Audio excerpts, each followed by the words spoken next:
Hey, welcome. What's the topic for today? Let's review the various Republican candidates for president.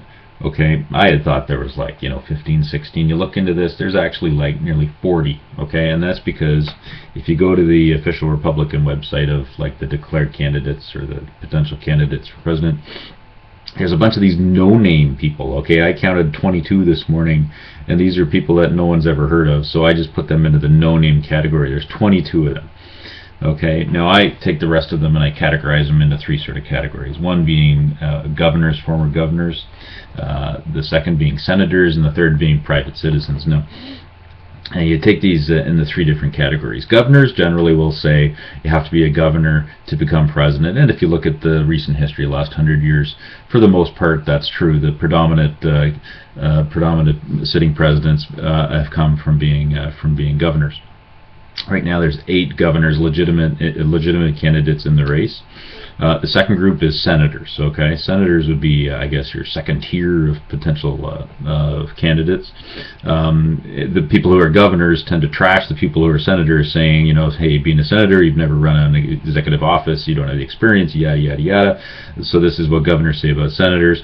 And then you hear the senators, what they'll say is, look who's the president now. He was a senator, and he became president. I count 5 senators who are in the race, and then you have private citizens. There's 3 of them. And the history of private citizens becoming president is poor throughout history.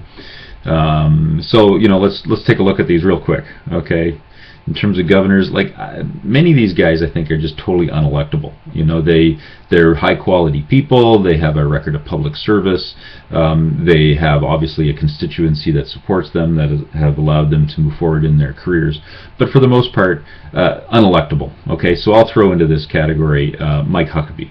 Right, great guy, comes across as a creepy preacher. On the senator side, very similar to Ted Cruz. Great guy, very intelligent.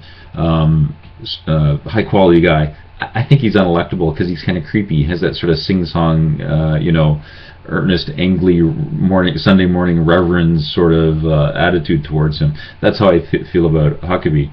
Let's go through the list of governors. Bobby Jindal. I think everyone in the world considers that guy to be a lightweight. Chris Christie. I like Chris Christie. I liked him a lot more before Trump sort of declared. I think Trump has sort of taken Chris Christie's air out of his balloon. He's occupied Trump has reoccupied the space that Chris Christie has carved out for himself.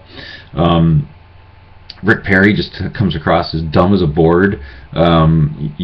Jeb Bush. I think just the last name is going to kill him, although he does seem to be the establishment pick amongst all the candidates. John Kasich, he sounds good. He sounds very aggressive, but who is he? He may be the dark horse, hard to say. George Pataki, one of these guys who's late into the race, hard to see him gaining much traction. Scott Walker, I like. He's got that funny accent. One of the downsides, Scott Walker is one of these guys who trumpets his record as a governor. All the governors will trumpet their record as the governor. I came in, here's what was wrong, here's what I fixed, here's the statistics that were good. After I left, here's what I accomplished. They all do this. They sound their own horn. But for the most part, his record has been totally trashed by Trump. And so it's tough to believe him now, I think. But he comes across as being a high quality guy and a potential winner of the nomination. Let's move on to the senators.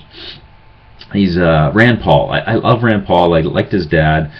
Whether he's electable or not is another story. I think maybe in general, the American public might think he's kind of creepy. Which is unfortunate.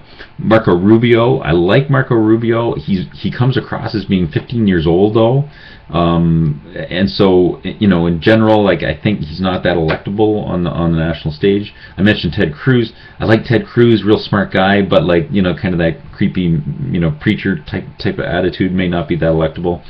Lindsey Graham, I think, is unelectable. I like him. He's got that folksy Southern thing, similar to what Huckabee has. But I don't think he would be a legitimate contender.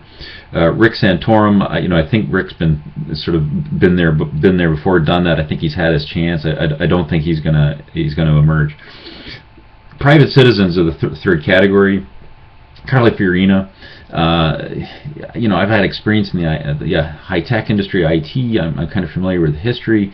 I don't think there's a lot of substance there. I think she's a real strong woman. I think she's been through a lot in her life, which is great. I don't think she's that electable. Hard to say, though. Again, maybe a dark horse. Ben Carson, very high quality guy. Like his history is second to none. Soft spoken, great demeanor. I don't think he's electable. Frankly, Trump is the last one of these private citizens. He's the biggest wild card, obviously leading in the Republican polls right now.